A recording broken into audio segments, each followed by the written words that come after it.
Despite Charles' magnificent efforts, Leeds United go down to Hibernian. Charles, the leading goal scorer last season, hears from manager Rich Carter that the directors are unanimous in their decision. John Charles, who's just 22 years old and has been hailed as the outstanding player of his age, is keeping his name on the transfer list just in case. Leeds resisted all advances from other clubs. However, in 1957, after John had helped the club win promotion to the First Division by scoring 29 goals, Leeds were made an offer they couldn't refuse. John was approached by an Italian scout representing Juventus. Juventus had the backing of the wealthy Agnelli family, who owned the Fiat car empire. They offered Leeds the highest transfer fee in British football history. Tears mingle with cheers as John Charles scores his last goal for Leeds. The feeling was of dejection and sadness, myself included. Grown men had tears in their eyes that day. The joke of the day was when he was transferred to Juventus. They said they've transferred John Charles to Juventus and the rest of the team to Fray Bentos. I was going to Italy for 2 years. I didn't know what I was going into. And I thought, well, I've got a 2-year contract with the Juventus club and I'm going to stick the 2 years out. If I don't like it, I'm still young enough to come back and play in this country.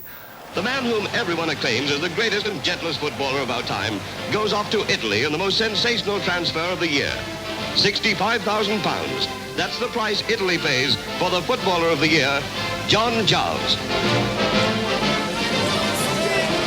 When he landed in Turin, John was greeted by 2,000 Juventus fans shouting, "Ecco il nostro Salvatore." Here comes our saviour. He earned a signing-on fee of £10,000, as opposed to the £10 he'd have got in Britain. He was also given an apartment and a car. A Fiat, naturally.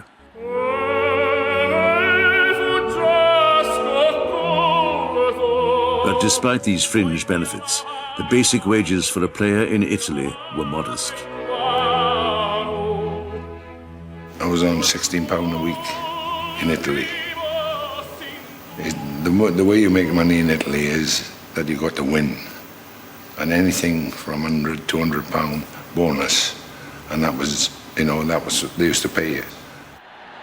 During John's first season at Juventus, the bonuses rolled in. Having finished 9th in the league the previous season, Juventus now won it.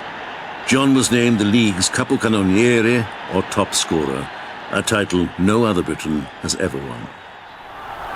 And memorable moments like this won him the title King Charles of the soccer world. Unlike many foreign players, John made the effort to fit into Italian society. He learnt the language, and the people of Turin loved him for it. They also appreciated his sportsmanship and sense of fair play.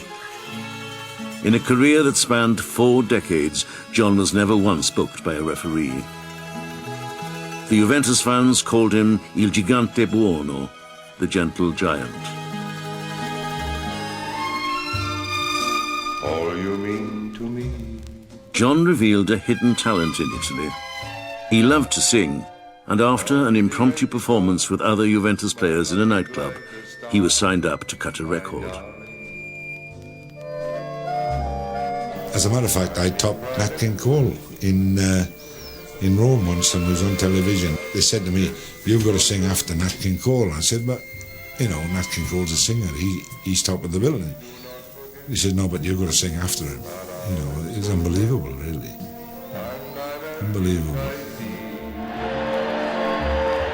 Having paid a record fee for their new star, Juventus were reluctant to release him for international games. During his 5 years in Turin, John played for Wales only 14 times. When Wales qualified for the 1958 World Cup, there was doubt as to whether John would make it. I missed a lot of matches. In 1958 I had to beg to go to Sweden, sort of thing, But I went in the end. They let me go in the end. In Stockholm, having drawn 1-1 against Hungary, Wales faced them again in the group stages. The Hungarians were a tough team, and John was a marked man. A series of shocking fouls on him went unpunished by the Russian referee. They kicked hell out of me that day, and I was injured. I think they kicked me in the back. I think I had a back trouble, and the back of my legs were all black and blue, and that was it. I couldn't play. Without their star player, Wales lost the quarter-final, beaten by a Brazilian team that featured a 17-year-old newcomer called Pelé. In 1962, after 5 years at Juventus, John decided to return to Britain so that his children could attend school in England. Leeds United welcomed him back with open arms, paying a transfer fee of £53,000. The bill was passed on to fans, with ticket prices rising by 150%. John had great expectations to fulfill. It's nice to come back, but it's not right to come back to a place that you've already been to. They expect when you left sort of thing that you'll be the same when you come back, and it didn't work out really. Under new manager Don Revie, Leeds was now a very different club.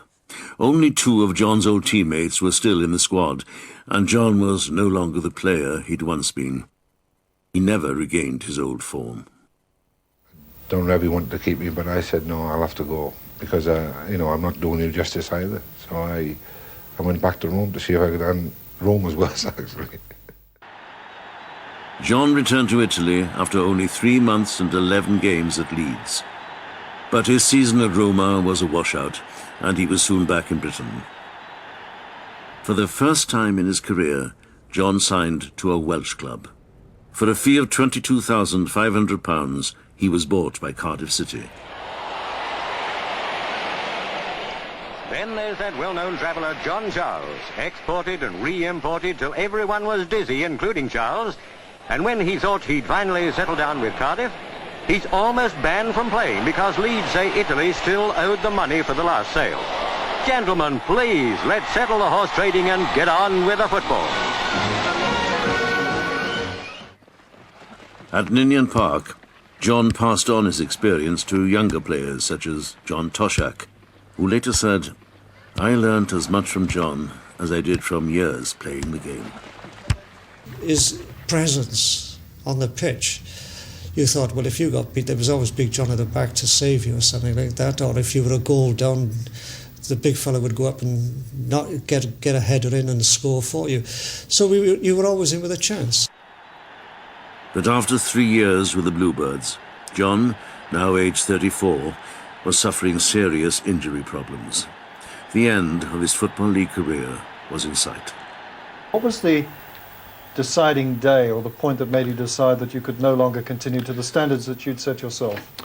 Peter, when I got my letter from Cardiff and said, "We will not be employing you next year, please will you find another club?" So I said, that's it, I finished.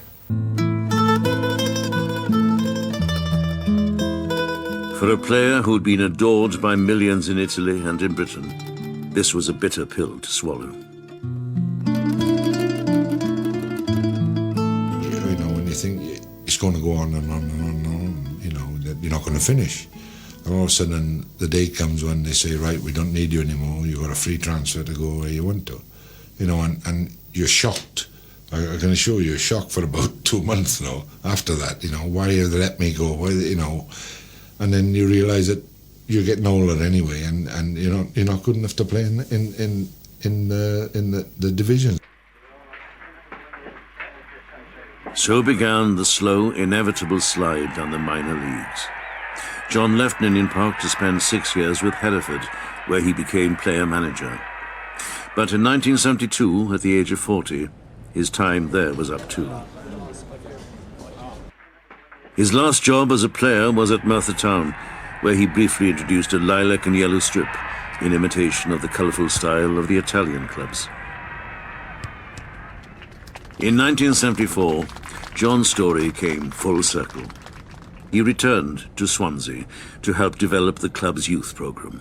Yes, I enjoy coaching youngsters, not the older players and the youngsters, because I think that you see something when it comes out in the end product.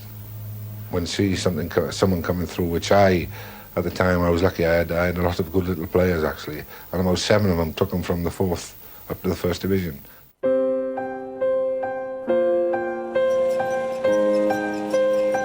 When he wasn't coaching, John helped the groundsman, doing the same kind of jobs he'd once done as an apprentice. His love of the game was such, he was just happy to be there. After 2 years, John decided to return to Leeds to run a pub. The New Inn wasn't John's first business. In Italy, he'd owned a share in a restaurant, which had ended up costing him £35,000. In Cardiff, a failed sports shop had cost him another £9,000. This new venture fared no better. The strain of running a pub together ended John and Peggy's marriage. In 1984, John left the New Inn and took over a second pub with his new wife, Glenda. But this turned out even worse. John ended up in court for non-payment of rates. He was sentenced to 2 months in jail. He was waiting for the prison bus to turn up when Glenda arrived in a taxi with £943 in cash to pay the arrears. It later turned out that the money had come from Leslie Silver, chairman of Leeds United. A testimonial match at Leeds helped John get back on his feet. He spent his retirement living in a modest house on the outskirts of Leeds. On Saturdays, he could be found at Elland Road, where he remained a folk hero. And whenever he returned to Italy, he was treated like a star.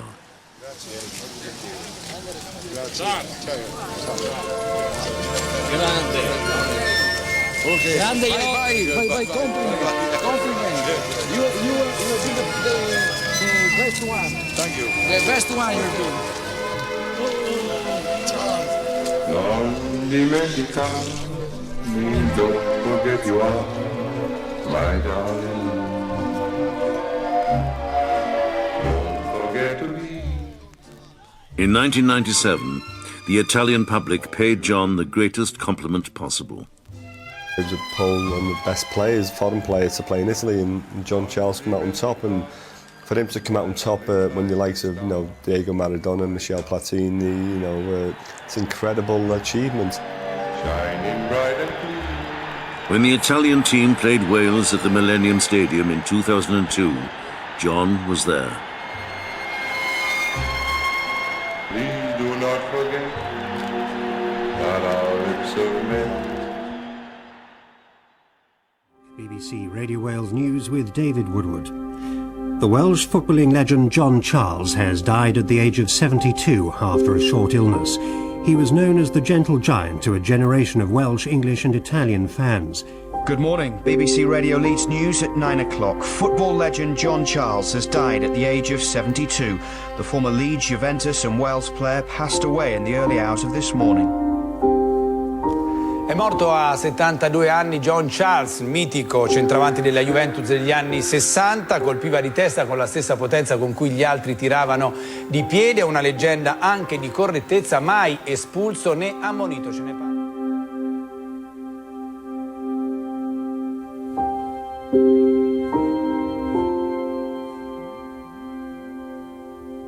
After a lifetime of travelling, John's ashes were laid to rest in his hometown of Swansea.